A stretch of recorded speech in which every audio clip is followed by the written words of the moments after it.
So it's 5:30, and so I'll go ahead and call this Finance Committee meeting to order. I want to welcome everybody to the Newark City Council Finance Committee meeting.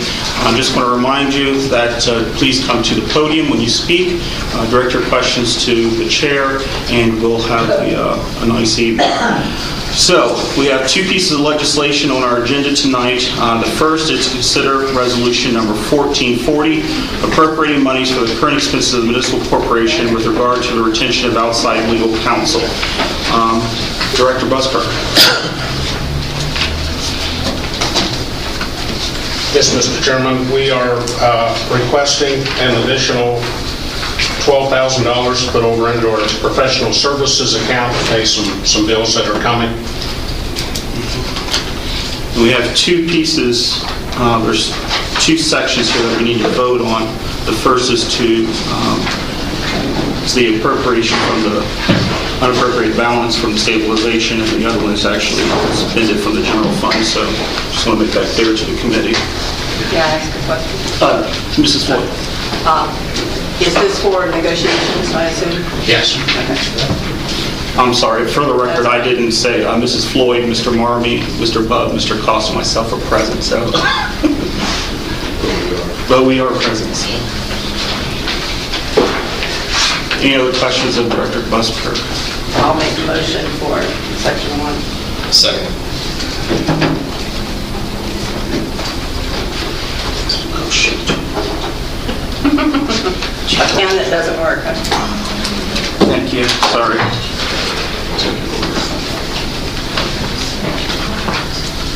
Motion by Mrs. Floyd, second by Mr. Bubb, to send section 1 on to full council. Any other questions from the committee? Questions from the audience? All in favor signify by saying aye. Aye. All opposed, same sign. Aye. Motion carries 4-1. We move on to full council. Entertain a motion for section 2. Thank you, Mr. Chairman. So moved. Motion by Mrs. Floyd. Second. Second, Mr. Bubb. All in favor signify by saying aye. Aye. All opposed, same sign. Motion carries 5-0. Thank you, Director Busker. Thank you. We now have resolution number 1441, appropriating monies for the current expenses of the municipal corporation. There are 3 sections to this piece of legislation. Chief, I don't know if you're going to talk about land improvements or not. No, you want to do that? If you wouldn't mind having You're right back over there. Thank you, sir. Mr. Moorhead. This is $120,000. If you recall, a few weeks ago, you appropriated or you authorized the auditor to renew the note for the landfill at $370,000. He came before you last time and appropriated the $250,000 for the renewal or for the payment of the old note, and this $120,000 is the appropriation for the remainder of the balance of the new note. And the note becomes available this week, so we'd like to have this expedited so that it can be appropriated at the next meeting.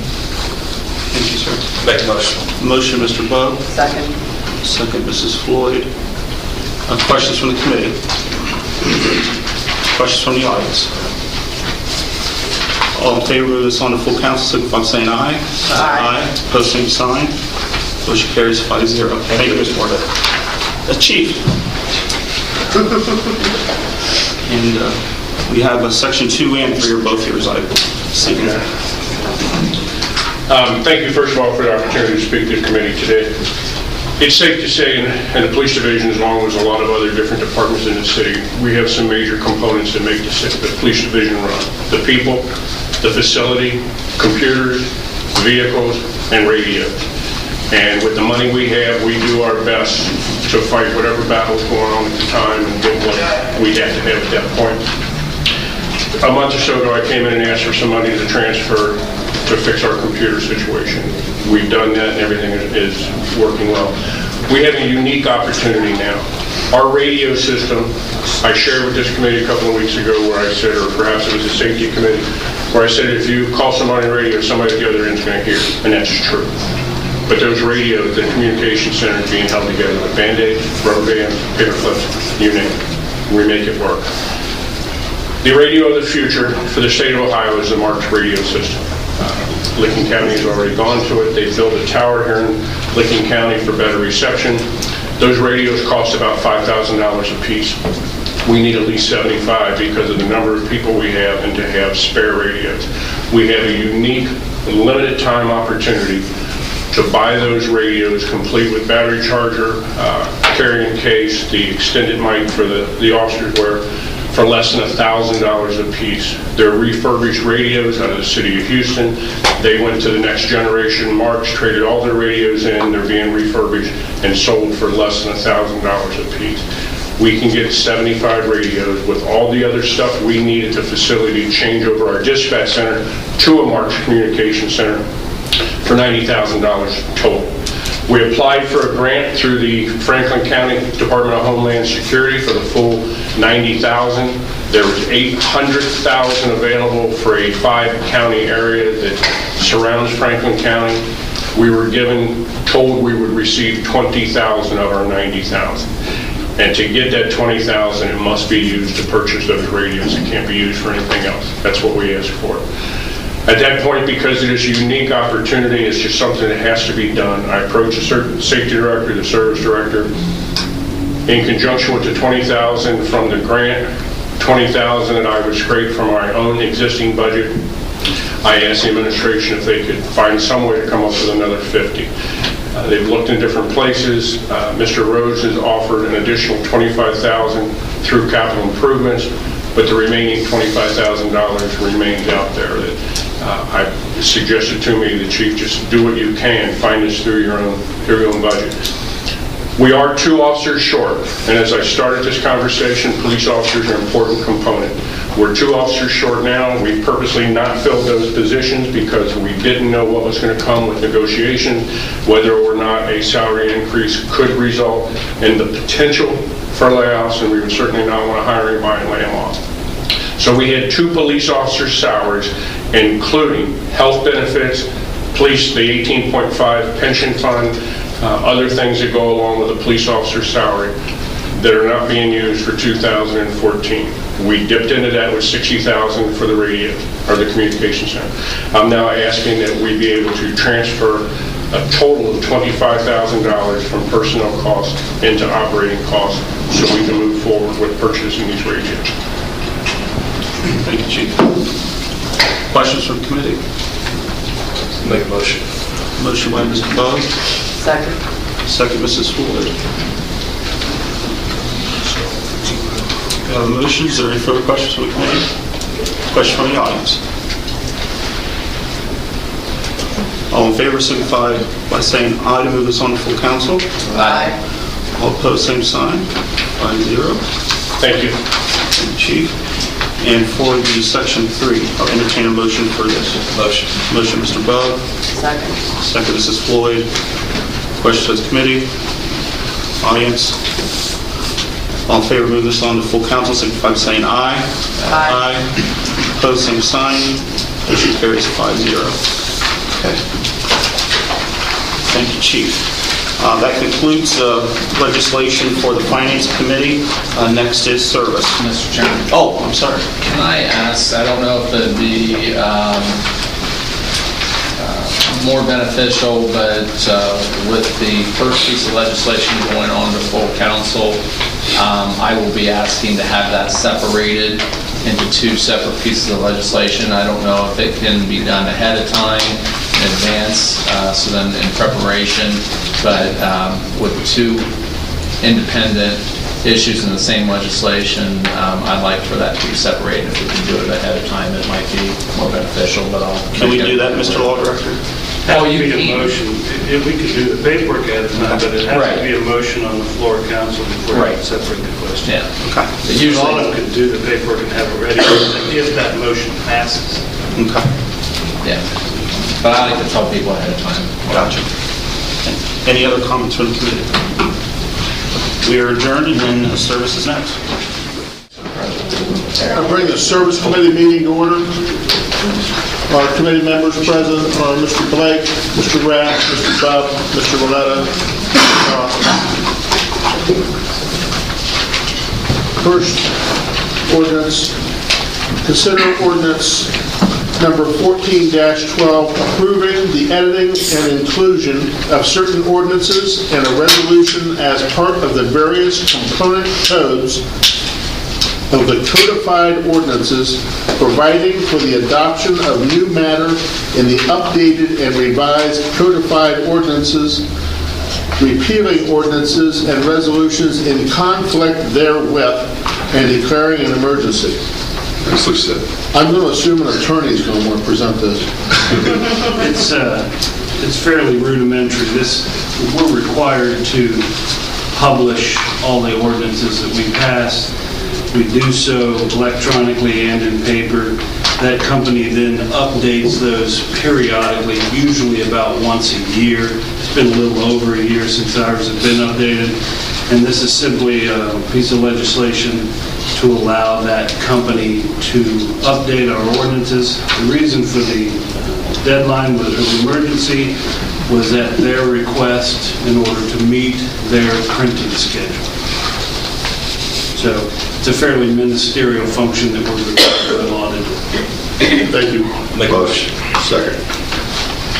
Motion by Mr. Bubb, second by Mr. Rath. Are there any questions from the committee? Are there any questions from the audience? Could you read that a second time? Sure. I'm kidding.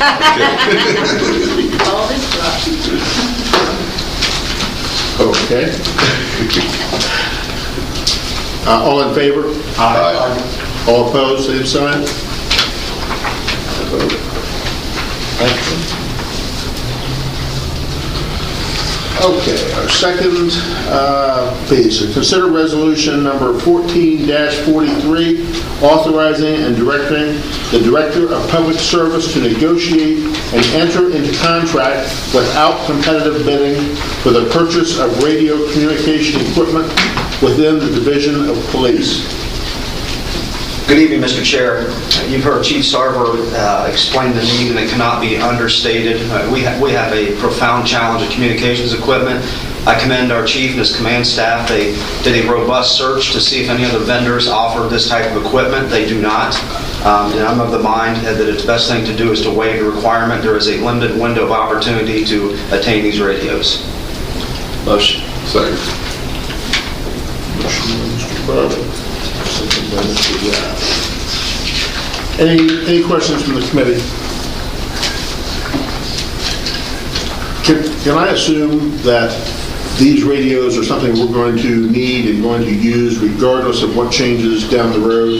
If we would find ourselves changing on the 911 system and that sort of thing, if these would still be exactly what we want? Yes, sir. Very safe assumption. They're one of my first questions. Are they compatible with what our neighbors in the county are currently using? They are. Thank you. Any questions from the audience?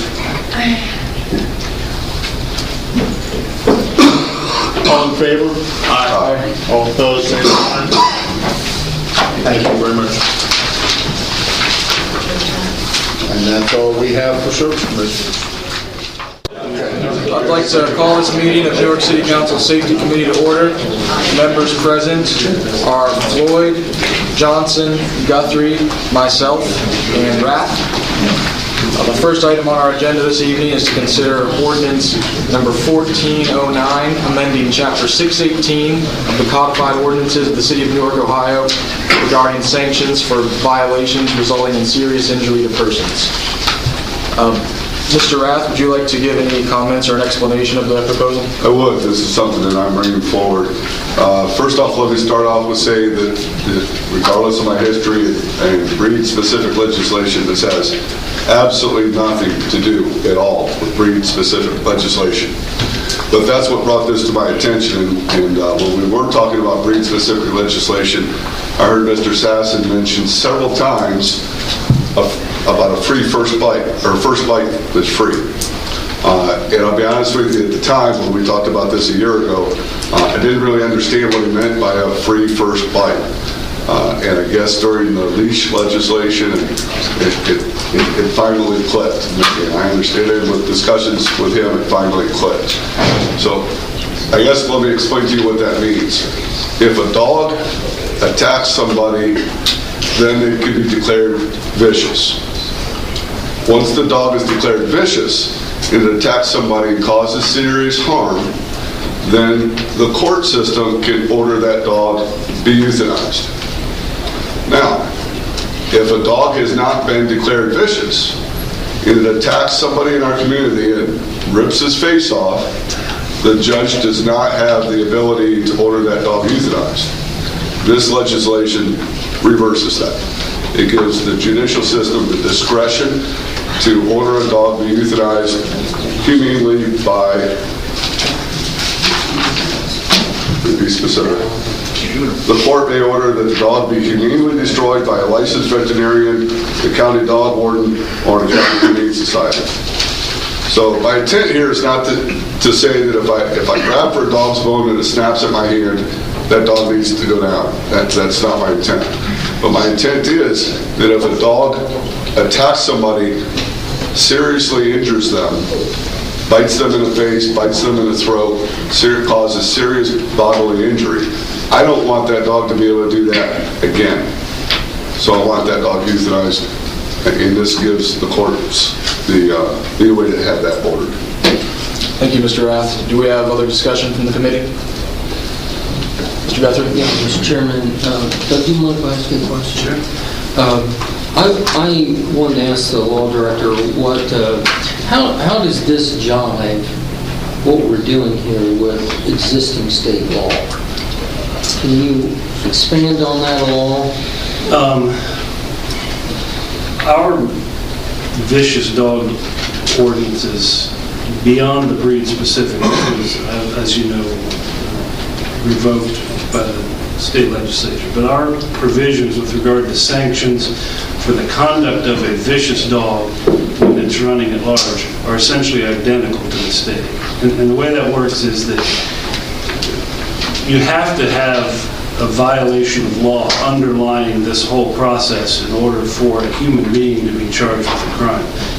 My dog can bite. If you come over to my house and for whatever reason my dog bites you, I'm not subject to some criminal sanction because I didn't really do anything. My dog took an action over which I maybe had no control. So that's not criminal conduct on my part. The current ordinance talks about vicious dogs running at large, and that's where I'm responsible now because I allowed my dog to run at large. Either it got off the leash or it jumped the fence or whatever.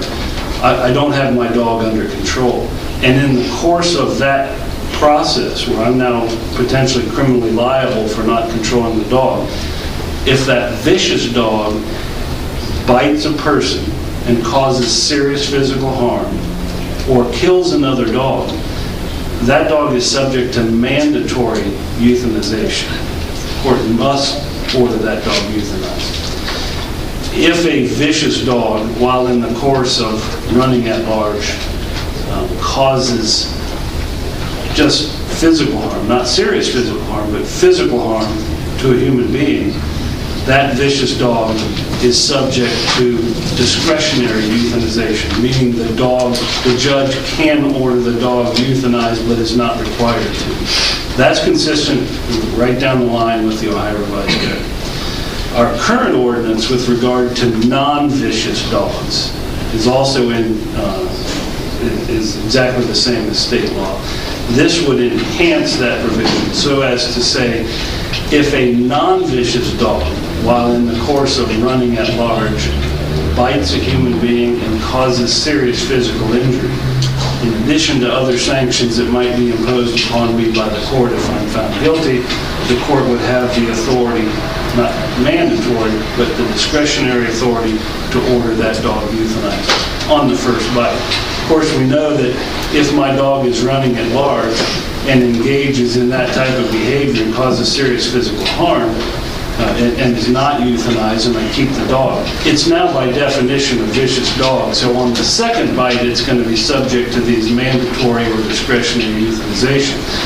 Mr. Rath's proposal here is to back that up one step so that when the dog is still deemed to be a non-vicious dog, but it causes serious physical injury to a person, that the judge would have the authority, the discretionary authority to euthanize the dog. That's the part that goes one step beyond state law. So, and then as far as defining serious physical injury, that would be in the hands of the judge. No, serious physical injury is also defined in the Ohio Revised Code. And I sent that to Mr. Roletta this morning, but didn't get a chance to send it to anybody else. But Section 290101 basically defines serious physical injury to persons as one of 5 things. And some of them are applicable, some of them aren't. But one is mental illness or condition of such gravity as would require hospitalization or prolonged psychiatric treatment. Physical harm that carries a substantial risk of death. Physical harm that involves some permanent incapacity, whether partial or total, or that involves temporary substantial incapacity. Any physical harm that involves some permanent disfigurement or that involves some temporary serious disfigurement, or any physical harm that involves acute pain of such duration as to result in substantial suffering or that involves any degree of protracted, prolonged, or intractable pain. A lot of legalese in that, but in the criminal world, we use that definition every day of the week. Judges know what it means, lawyers know what it means, prosecutors know what it means. The difference between, it's used every day in determining, just take a typical assault, a bar fight. If the injury from an assault doesn't meet the standard, then it's considered to have caused physical injury. That's a misdemeanor. We prosecute that here. If it's caused serious physical harm, it's a felony. It's prosecuted in common pleas court. So this definition is very, very, very common. And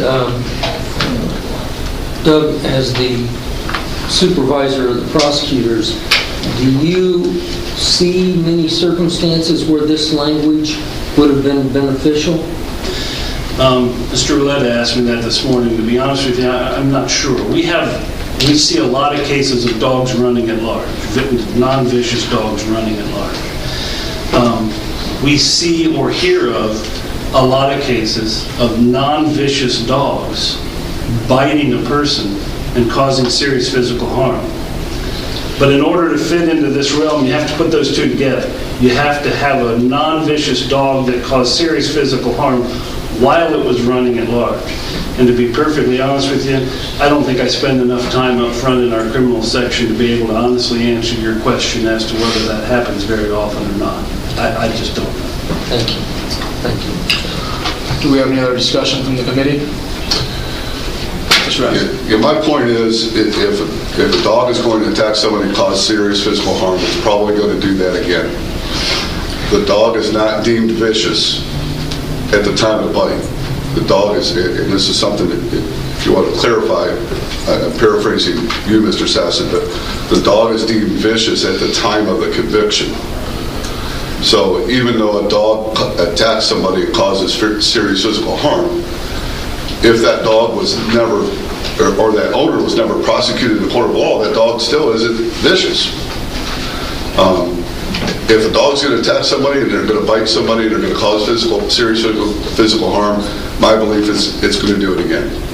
I don't want that to happen. That's it. Just a slight clarification of that. The dog can be deemed, after this originally non-vicious dog that bites, which would now be deemed vicious, that can be done in the criminal process because the owner was charged with the crime, say the dog was running at large or something to that effect. But if there was no criminal charge filed, because the dog was in his own home and you came over to visit and there's no crime there, the dog, our animal control officer still has the authority to deem, because of that bite, that dog to be vicious. I think and then there's appeal process for the owner to appeal that to our to Captain Connell, who's our hearing officer at the police department, to fight the fact that the dog's being deemed vicious. During that process, whether it's the criminal process or the hearing process before Captain Connell, during that interim period is the point Mr. Rath is talking about, that before you get that document, the banging of the gavel of guilty or vicious, in that interim period, the dog's still non-vicious, so that it's free to bite at will. without these enhanced sanctions of a vicious dog coming into play. And I think that gap there is another one of the things that Mr. Rath had expressed to me. And we spent a lot of time trying to figure out how to craft what it is that he was trying to do here. But it was this period in between where a dog has demonstrated aggressive behavior. It's just not any other dog. But this legal process is still running its course. So you're in this limbo. That dog is now, obviously has shown a propensity towards violence, but it's not subject to these potentially enhanced sanctions. So it's kind of a risk without a remedy. Does that make sense? Thank you. Mr. Guthrie. Bite it well, that's a pretty good quote. Any other discussion from the committee? Do we have any comments from the audience? Mr. Cost.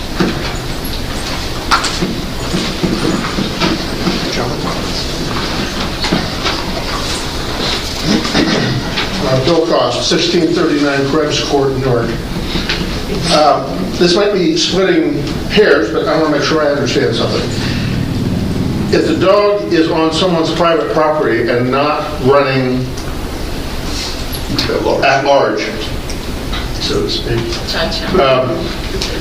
and the dog viciously bites or seriously bites someone, would the judge still have that same discretion as he would if the dog was running at large? Does he get a free bite because he's on private property? That case would never appear before a judge.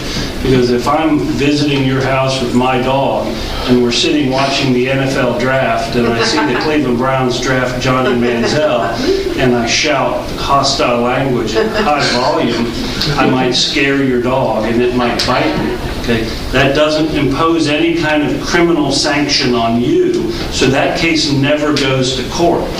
The animal so there's no euthanization that even comes into play. The only time this additional remedy to the judge comes into play is if there's a criminal case filed. And that criminal case would be, in this scenario, your dog running at large. It jumped the fence and came to my house. It got off the leash. It wasn't under reasonable control. Okay? Something to that effect. And a criminal charge is filed against you, the dog owner, separate and apart from the fact that it caused me physical injury. That's the only way this enhanced sanction comes into play. There has to be a criminal charge of running at large filed first, a conviction, and then the judge can potentially, in his discretion, order euthanization. So the extent of the injury then is not relevant? It's very relevant. In fact, Mr. Rath and I debated this at some length. The extent of the injury is relevant, but the first step has to be a criminal charge, running at large. If your dog is running at large and nips at my ankle but doesn't cause serious injury, you're not talking about this enhanced sanction. It has to be 1, running at large, has to be, 1, non-vicious, 2, running at large, and 3, cause serious physical harm for this enhanced sanction to apply. Thank you. Do we have any other comments? Yes, sir. Doug Marmy, just have a question. As far as, because we are imposing a law from the city of Newark, but yet it is being enforced, the euthanization, either by the county or by a licensed veterinarian, are those expenses then going to be incurred by us? There's actually, initially the answer would be yes, but that we have 2 provisions that we passed recently here. One was allowing the city in non-criminal situations to recover those costs from the dog owner, and also authorizing the court in the criminal situation to order those costs reimbursed from the defendant as part of the sentence. So that opportunity currently exists. Thank you. Initially, it would be our expense. Right. Mr. Loomis?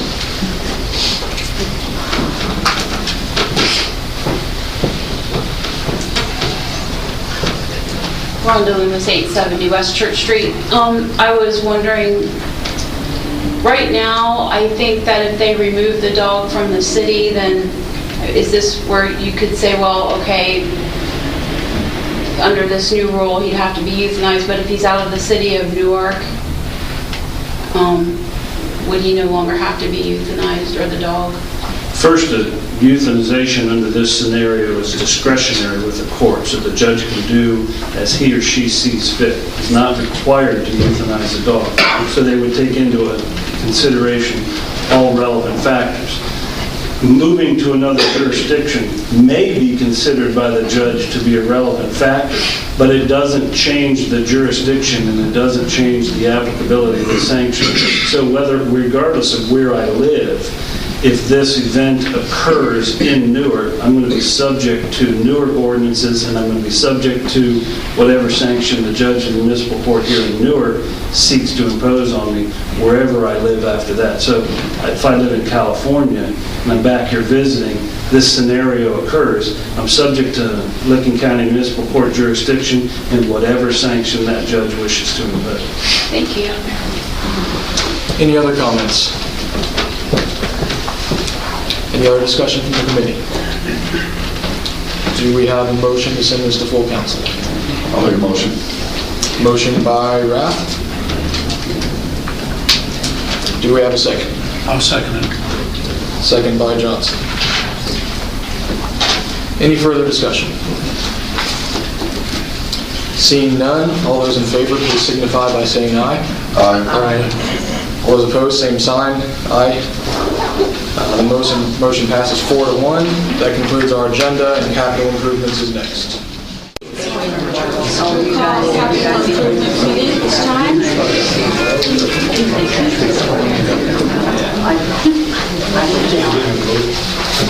Present, Mr. Rath, Mr. Roletta, Mr. Cost, myself, Mr. Johnson. One resolution, number 1442, appropriating monies for the current expenses of the municipal corporation. And that would be Mr. Spurgeon. Good evening, Madam Chair. You've heard our Chief of Police, myself, talk of the immediate need to enhance our communication system. I believe you've had the good fortune to visit with some of our officers.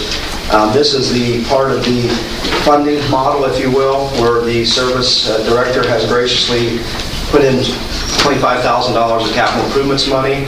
As part of the discussion, Madam Chair, I'd ask that you expedite this. I've noticed that my counterpart checked no, but this is a limited opportunity to get these radios. So if you so choose to move this to council, I'd ask that it's expedited as well, please. Any questions? Motion. Second. Motion by Rath. Check this. Check this. Questions from the audience?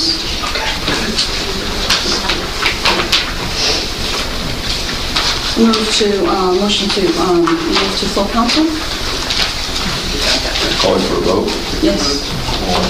All in favor? Yes. Aye. All opposed? Thank you, Madam Chair. Thank you.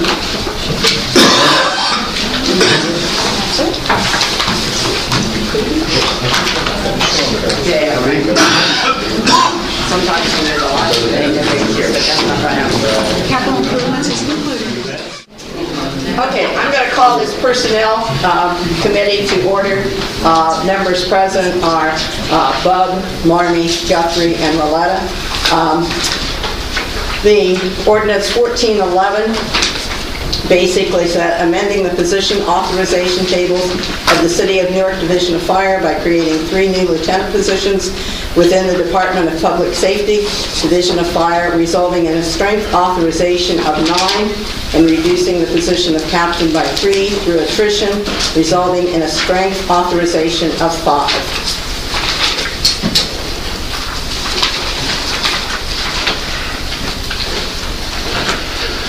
Madam Chairman, we are asking you to pass this ordinance number 14-11.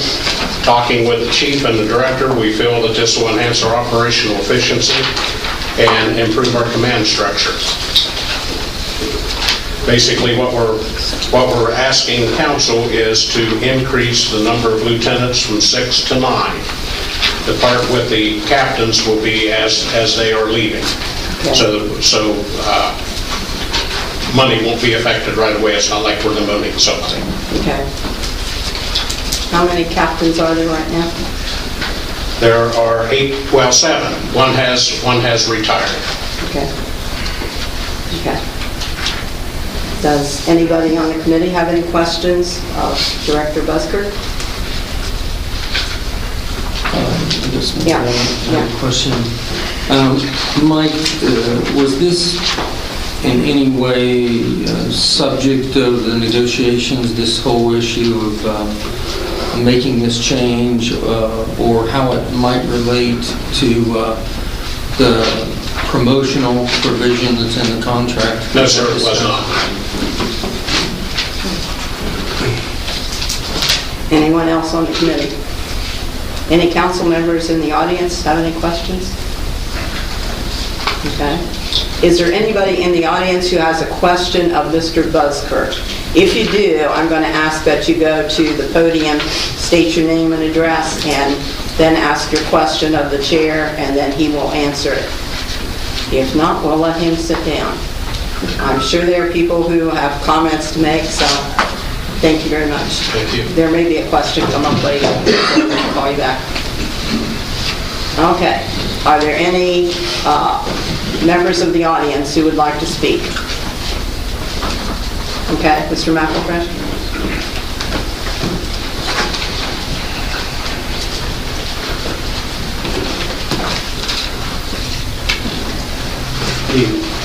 Again, state your name and address just for the record. Yes, David McElfresh, President, Newark Firefighters, Local 109. I live at 153 North 39th Street, Newark, Ohio. I'd like to briefly speak regarding ordinance 14-11.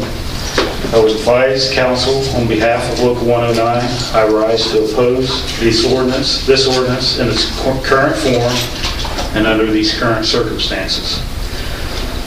Though there are many issues surrounding this ordinance, including philosophically, operational, and safety issues, I don't believe we're at a point to even discuss them at this time.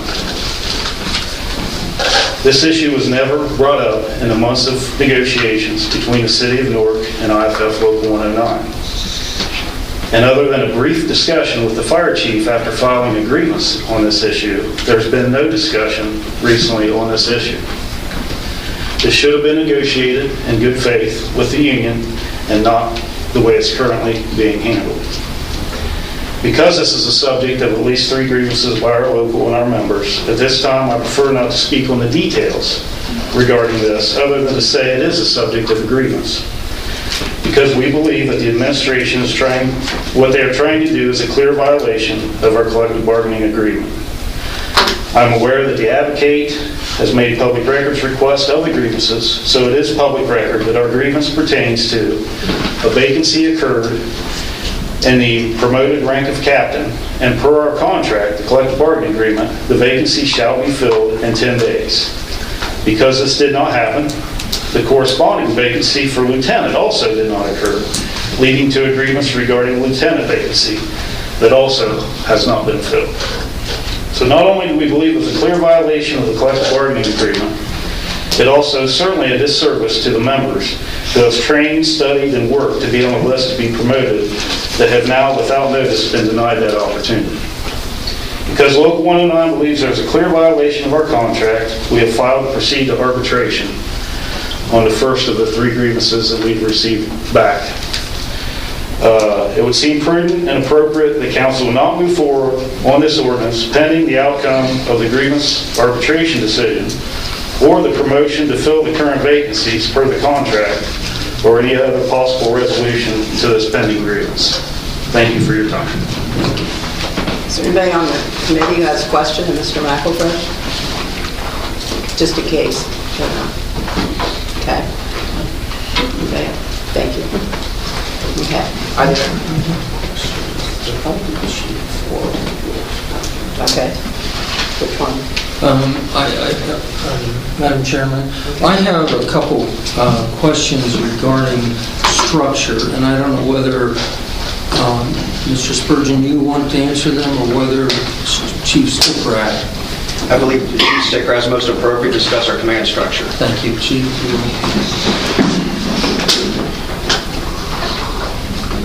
Chief, can you take a minute and tell us what the current captains do? There are 8, or actually there's 7 in one vacancy, is that right? Yes. Okay. Our current structure is 1 chief, 4 assistant chiefs, 8 captains, and 6 lieutenants.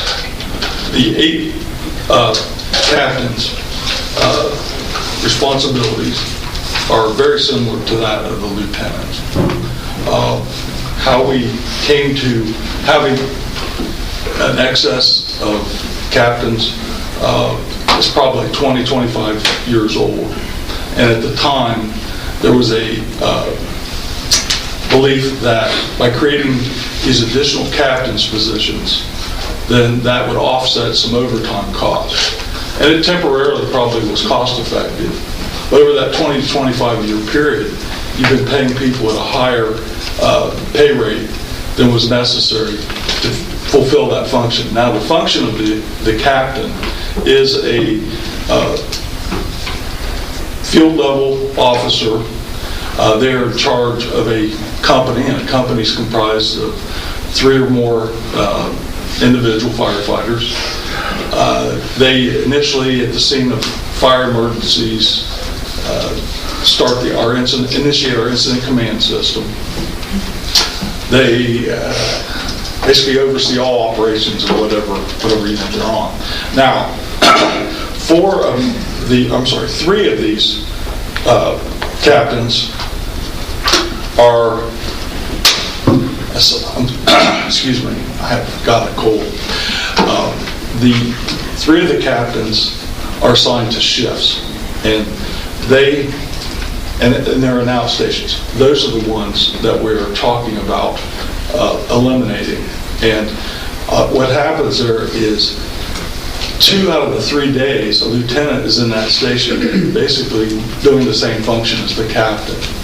So we believe that by trimming down the number of captains, you don't have 6 lieutenants competing for 8 positions as captain.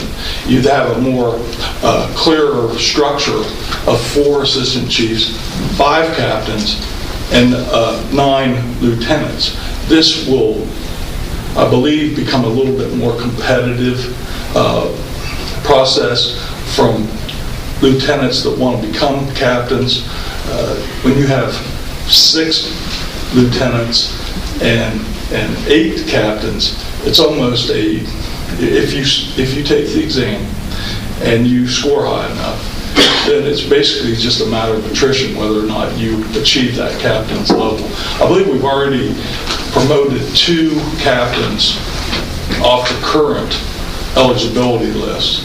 So, the top 2 scores were promoted, so it isn't like, well, these people just took a test and look, we're cutting off their legs. This has been something that I have suggested to at least the last 2 administrations as almost low-hanging fruit, a way to reorganize our rank structure in which you would become, I think, a little more efficient, a little more effective. And then, of course, in these days, we're also going to be a little more cost-effective. So, did I answer your question? Yeah, I just want to make sure I understand. So the 3 captains that in essence, through attrition, you're saying that you want to eliminate are the 3 that are in the stations. Right. Now, in order to do that, I mean, are you saying that the lieutenants have the exact same responsibilities as those captains? Do they, if you do that, is there no change that would have to be made to the lieutenant's job descriptions? On 2 out of 3 days, you have lieutenants in those stations performing at the same level as those captains. Now, we would retain the 3 captains that are downtown at Fire Station Number 1, who are kind of the backup and the fill-in for the assistant chiefs. And then we have 2 other captains' positions, which is one oversees training for the entire division, and the other captain oversees EMS. I know we're the Newark Fire Department, but 90-some% of our work is related to emergency squad work. So it's very important that we retain the EMS position, and certainly I can't undervalue the importance of having somebody that is in charge of our training programs, keep making sure that our certification levels are kept up to the appropriate levels. If I could, Madam Chairman, the concept coincides with my philosophy that if you're top-heavy at the top, maybe you need to push down some. I have 2 sort of immediate concerns, and one of them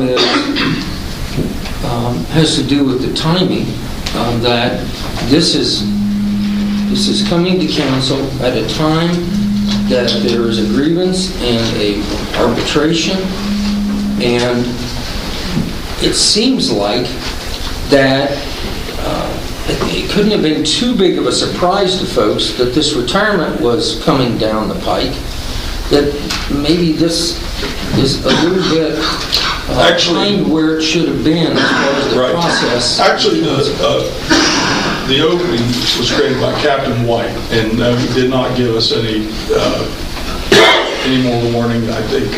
I would have to go back, but probably around a week, 10 days, something like that.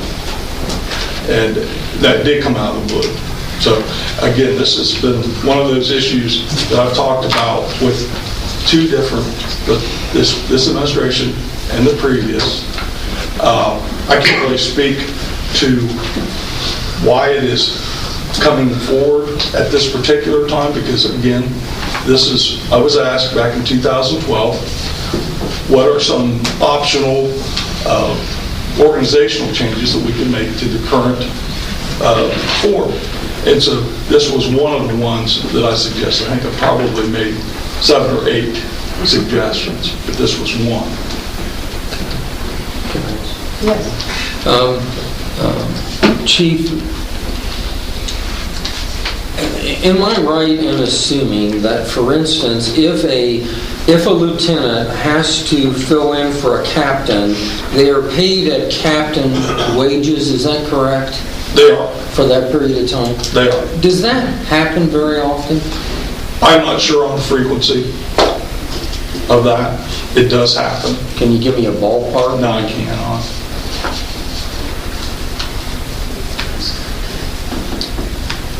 That's enough for me. Okay. No, for me. Anybody else up here have any questions? Anybody in the audience have any questions of Chief Stickrat, or do you just have a comment? No, I have questions, Madam Chair. Okay, go ahead. Thank you, Chief. Bill Spurgeon, Director of Public Safety. Chief Stickrat, my question is, this is your plan, correct? To enhance your operations? Yes. Again, this was, it was asked for me to submit some potential changes to the existing organization back when, early on when the Hall administration came into office. And you believe it'll enhance the public safety by improving your command structure? Absolutely. I believe it will make it more competitive. I think it'll make it more efficient. I think right now we are very top heavy, and it's something that we have a lot of people kind of fall into this captain position, and it's almost like a landing zone, and we don't see them we don't see them move up. And I guess, as chief, not everybody's going to be an officer, but the cream does kind of rise to the top through our competitiveness in our promotional exams. We use very, very, very comprehensive process, a combination of actual written tests and also doing several assessment type scenarios through the Ohio Fire Chiefs. So it's generally very competitive, but we are seeing some of that competitiveness between the lieutenant jump to captain. I think it's kind of being diluted just by the numbers. Chief, does your proposal, it also gives 3 firefighters in addition to the opportunity to become officers that normally wouldn't have had that opportunity, does it not? Absolutely. Again, under NFPA standards, you have to have somebody in charge, an officer in charge of a fire company. And that can be either a lieutenant or a captain. And this will open up, I guess, to our firefighters, more positions, 3 more positions at the lowest level of line officer for them to be promoted. And I noticed thank you, Chief. I noticed the legislation said you want to do this by attrition. It might help the committee. Well, why is that? Through attrition, nobody's going to be harmed. When somebody leaves, retires, then those positions will just go away, and then we will then create the extra lieutenant. There won't be somebody getting demoted, and I agree. When you work hard to get and you become promoted and you're doing that work, I think there's just something to be said for not demoting somebody, which is an option to go back to try to reform our division. So through attrition, I think it's a much softer approach than demoting people, and I just think it would be more friendly approach to doing it. Statutorily, the city could demote people and do this in that manner. So I think that in the form that it's being presented, it's a better match for the department, for the city. And then I happened to hear you said it does save some money, so there's no increased cost of this proposal. No, I believe it will, although this was not developed so much for a cost-saving alternative, but I believe it will. I know the initial numbers that we ran back in 2012, I think probably under 10, might be under 10,000, but it would be. For the total proposal for when it's fully implemented with all 3? The numbers that we ran back then were based on demotions and so forth, so it would take longer. That's fine. That's fine. Chief, can you just maybe help the committee? How long have you served in the Division of Fire? 35 years. And how long have you been leading our Division of Fire? 16 years. I have no more questions, Madam Chair. Thank you, Chief. Okay, may I ask the chief a question first, please? So a lieutenant position would not be created until there was a vacancy in the captain position, is that correct? And I'll give you the example that we have right now. We have a Captain White retired, right. And what we would do is his position would be eliminated, and we would create and promote somebody to lieutenant. Okay. Thank you. Mr. Spurgeon, there's a question for you from Mr. Yes, Madam Chair.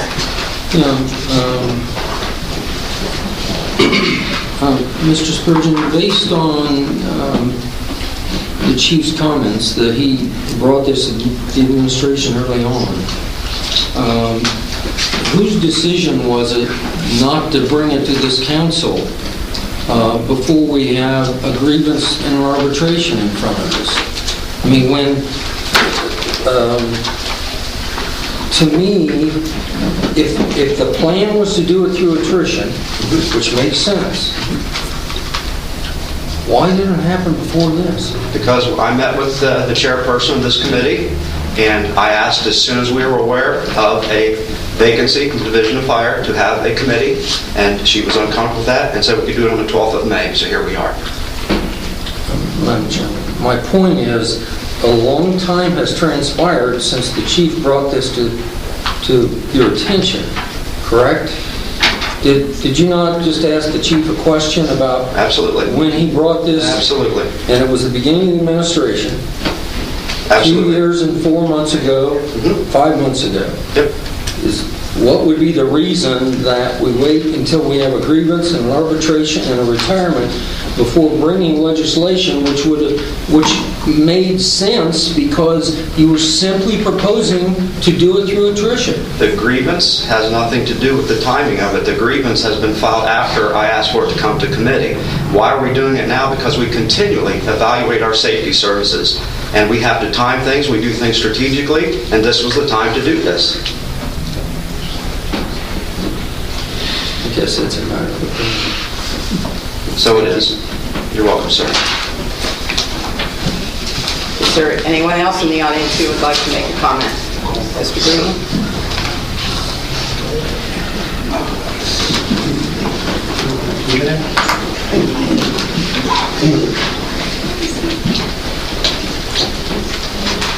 David Green, 1791 Olympus Court in Newark. I have a lot of respect for the process where workers get to bargain collectively for a better condition of life and for rules that fit the whole process of working wherever they are.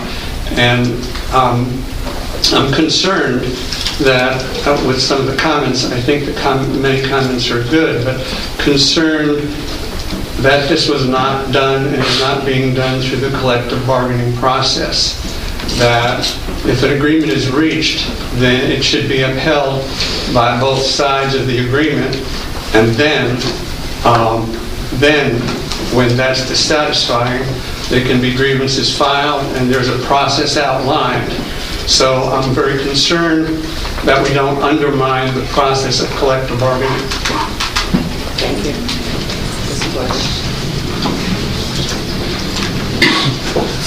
Nancy Whaley, 7441 Stewart Road. I just had a structural process. As I listened to Chief Stickrat, being somebody who's prior military, I understand a little bit about rank structure, but I just wanted to clarify something. I thought I heard Chief Stickrat say that a captain fills in for an assistant chief when there's not an assistant chief available. Is that correct? Is that correct? Yeah. So can a lieutenant fill in for an assistant chief when a captain is not available? No. And is that a no? That's a no. Okay. So I guess my next question would be, how often do captains fill in for assistant chiefs? And would that be problematic with this plan? I don't know. I'm just asking that question, how often a captain does fill in for an assistant chief, where there might be a hole generated by this. Thank you. Chief? Okay. Yes, please. I'm sorry.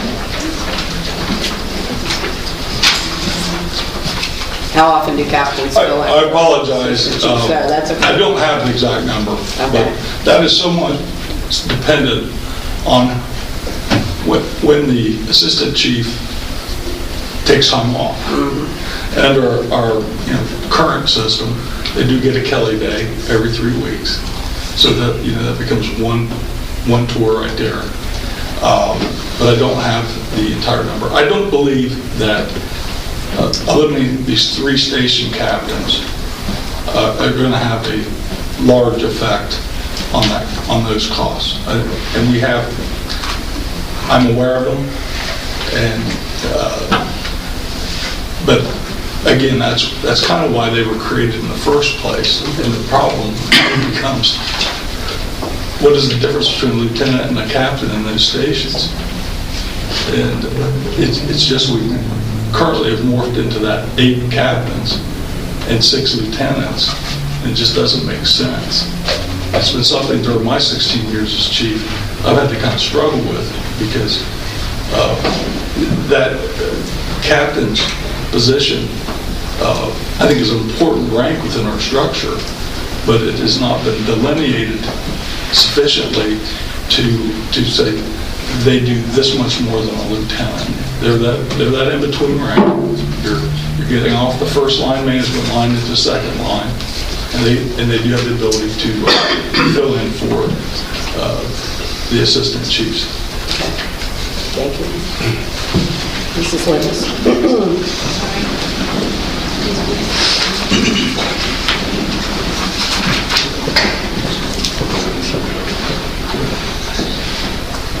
Thank you, Carol. Listening to Name like we don't know. Rhonda Loomis, 870 West Church Street, thank you. I was taking notes and listening to all of the questions, and I'm going to direct this to the chair, but it's for Mr. Guthrie.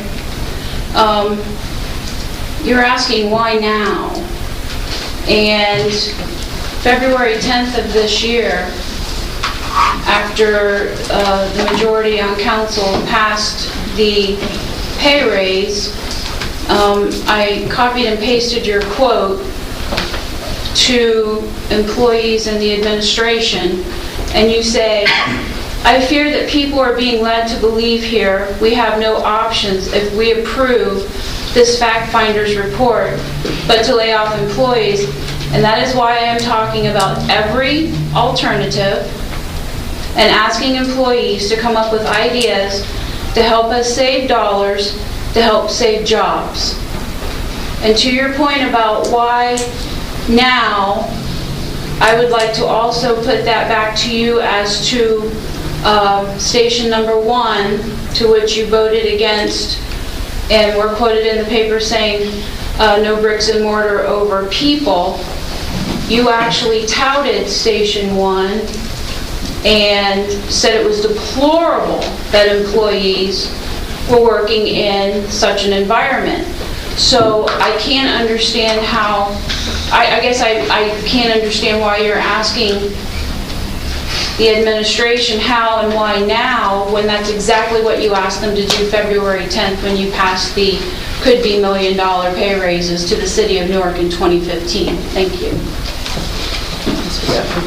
Well, to start with, I don't think we're here to debate the fire station. Anybody wants to talk to me about why I voted the way I did on the fire station, I'd be glad to do that after this meeting. But as far as thinking outside the box, I've made a number of recommendations. I'm not going to get into them in a public meeting because I've made them privately to the administration of ways that we could cut, that we could have cost savings in the city. And my issue here boils simply down to why we are being brought this proposal. I am open to this proposal. I've made that clear. I am open to this proposal. My issue is the timing of this proposal coming to us at a time when we have grievances and an arbitration, when the chief made a recommendation on this at the time the new administration came in, and here we are dealing with it at this very, very bad time in a bargaining process. Obviously, I was one of the co-sponsors of Ohio's collective bargaining law, so it's dear to my heart. I believe in the bargaining process. I believe this arbitration has to be resolved, and quite frankly, I would not vote in the affirmative on this until it is resolved. So that's where I'm coming from. It has nothing to do with the idea that I don't in some way believe that we need to save money. I've made suggestions in the past. I'll continue to make suggestions. And again, I would be glad to talk to anyone who wants to know why I took the position that I did on fire station number 1.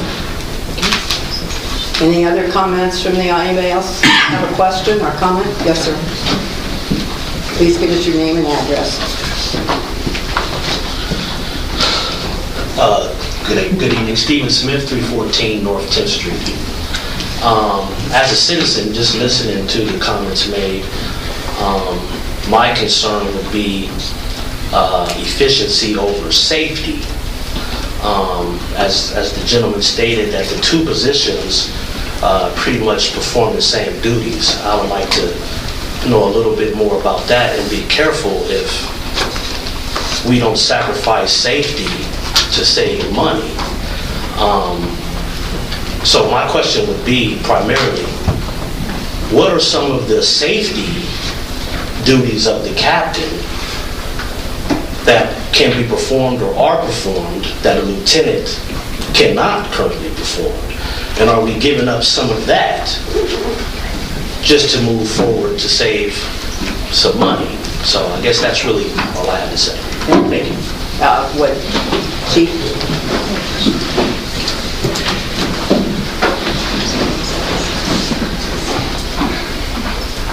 First of all, thank you, Mr. Smith, for presenting that question. And certainly, safety is our number one concern. Your safety and the safety of our people. Our people go out there and work hard every day, as you know, I will attest to. I'm very honored, to be chief of this department and having served the citizens of Newark for 35 years. I know it seems illogical, but these two positions are performing almost the exact same role. And 2 out of the 3 days, you have 2 days you have lieutenants fulfilling that role, and then on the 3rd day you have a captain. So essentially, it is the same job. I don't believe there's anything detrimental as far as safety and performance-wise in our operations that this would affect. It was created as an attempt to be a cost reducing proposal, and I think it was a little short-sighted when it was brought forth probably 25 years ago. So we're just kind of trying to undo history. Thank you.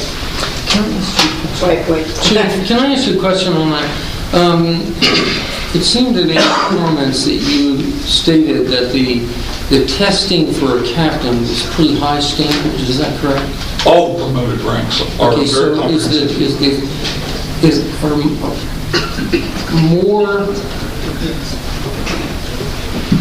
Is the captain testing more extensive and deeper than the lieutenant testing? It is simple. It is very similar at all 3 ranks by the collective bargaining agreement and so forth. But it is not identical. And you're very astute to bring that up, because at each level we do try to create more challenge in the process. So yes. Thank you. Yes. Well, at least you're walking this time. That's a good thing. Yeah. Teresa Mitchell, 252 West Main Street. I have a question. On the run, since I've been on the other end of the North UMass, there was a captain at where I was on the site pad. Would my treatment have been any different if a captain hadn't been there, or just a lieutenant? That's what I'd like to know. Thank you. Mrs. Mitchell, first of all, I'm glad to see you're doing better, and I'm glad we were able to help you. Hey, I did a great job. And I can attest to you that there would not have been any difference in your care that day. And I am very glad that you're here. I was a mess. And I don't think we've met yet, so No, I'm glad to put a face. Glad to put a face on Mrs. Mitchell. Yes. Just, I'd like to thank everybody for their comments. Thanks, Chief, for coming in this evening. Just encourage this committee to look at, the Chief's 35 years of experience, and, his comment that this will vastly improve his department and enhance his department. I apologize. So with that, I will motion to move this ordinance on to the full council. Okay. I'll second. Okay. I have something to say, but I want to ask what anybody else has to say first. Yes, Mr. Martin. Thank you, Madam Chair. In looking at the different entities within the city, it is the administration's responsibility to make decisions as far as hiring, decisions as far as some of the different manners in which they have operating procedures. The collective bargaining agreement, it definitely comes into play, and it creates, as Mr. Green indicated, ways in which to protect the employees, and that is in place. The grievance process is something that is an administrative duty, and the strength authorization tables and position, creating of positions and eliminating of positions is a legislative requirement. So therefore, should I wait? Can you roll it? Yeah. Yes, please. Therefore, those two entities are separate, and they're being handled by separate entities. If it's something that makes sense, whether it's done with something that's going on outside of our legislative boundaries, which the grievance process is, then we should make decisions based on what is within our authority. And as Mr. Guthrie had indicated, this does make sense, and it is something that possibly should have been done earlier. It wasn't. We do that all the time within our government. We're very slow to react to things, and I know there's other ideas, probably the other 7. I hope they come forward. But again, a little bit at a time, and that's usually what happens. And usually it's to protect the employees. Just like in this situation, the original would have been just to almost, what you want to call, cut the legs out from underneath employees and demote them. And I don't know, that's very tough for even this legislative body, even if it makes sense to do that to individuals. But in this situation, they now have come up with a manner in order to do it where that does not occur. So if it makes sense, and it should have been done months ago or even a year ago, then it should make sense to do it now. So I urge everybody to support it. If no one else has a comment, I would like to make a comment. Number one, I basically support the idea of this legislation. I think it's something that sets forth, to me, a sensible structure. I am concerned about the timing, the fact that there is a grievance filed, and I am concerned about that. Mr. Spurgeon was asked about the timing of this, and it was said that I wasn't comfortable with having it earlier. The earliest it would have been the committee's last time. And that was to a large extent because Mr. Rappelfresh, who represents the union, was out of town at that time, and I felt that he should be here to speak to an issue of this magnitude. So it's not something that has been on the table for months and months and months, just so you are aware of that, okay? Okay. Madam Chair. Yes. Madam Chair, I'd like to move to lay ordinance 1411 on the table. Second. Motion to table by Mr. Guthrie. Second. Do you want to explain why? Yeah, I'd be glad to. It goes back to my point. I think this concept has merit, but the timing of us acting on this, while the collective bargaining process is acting out as it should, is, in my opinion, inappropriate. And for that reason, I've made the motion to lay this matter on the table. Okay. There is no discussion on the motion to table. All those in favor of tabling, say aye. Aye. Aye. All those opposed? Aye. Okay. So the motion is tabled. I'm assuming at this point we don't have a date specific because, are we talking in terms of waiting until the grievance is settled, or? Okay. Madam Chair? Yes. May I ask what the result, whether in one direction or another, as far as the grievance, how will that weigh into this legislation? I guess my concern... Or can it? Yeah. I guess my concern is because the legislation specifically talks about that position. We didn't get into that, but it does specifically say in Section 2, the reduction in strength authorization for the position of captain within the Division of Fire will be accomplished by attrition and phased in with the future retirement of the existing personnel now occupying the position of captain, it being acknowledged that there now exists one vacancy in the position of captain within the division that will not be filled by administrative decision of the city, leaving only 2 remaining positions to be eliminated when vacant. Or at least that's the way I understand it. So could we not have just eliminated that language and just said future? And I guess what I'm wanting to know is if the grievance comes back that we have to do something, then the administration will be forced to act on it anyway. And if they don't, then they don't. So the arbitrator or whoever's going to make that determination, and this legislation has no impact on that whatsoever. I think the decision has been made. Yeah, I think we've made that decision. Well, I know. I'm just asking for discussion purposes. Yeah. If we cannot discuss in committee, when can we discuss? I understand.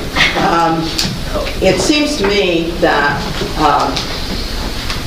that amendment could have been made earlier. I think, before we would have gotten to the situation of having a Okay, table. can I make a motion to bring it off the table to add an amendment? I'll second it. We can do that, Mr. Law Director, right? Sure can. Okay. You guys are making me be a secretary up here. There you go.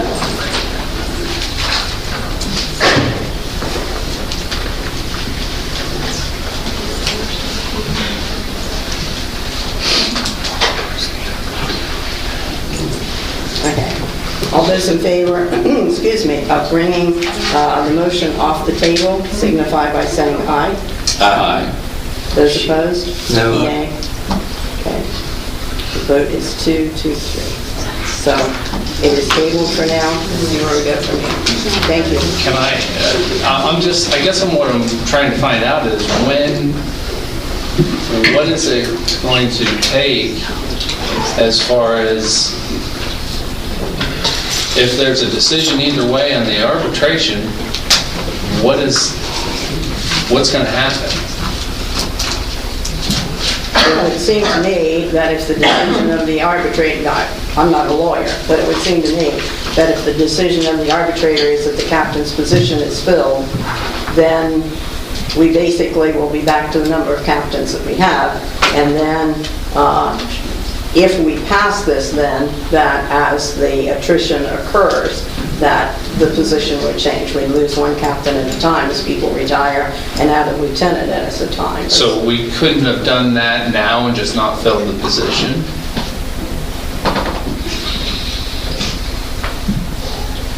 I mean, the administration I just hate really... to me, it seems that we are messing with a position that is very difficult to understand. It's going to go to arbitration. And I know people can't talk about things as they go to arbitration, but it seems to me that, we probably maybe could have amended it, but we've already made that decision at this point. So we'll see where things go from here, and then my guess would be this will come back to us at a later time. So. And with that, we are finished. Thank you very much for everybody being here.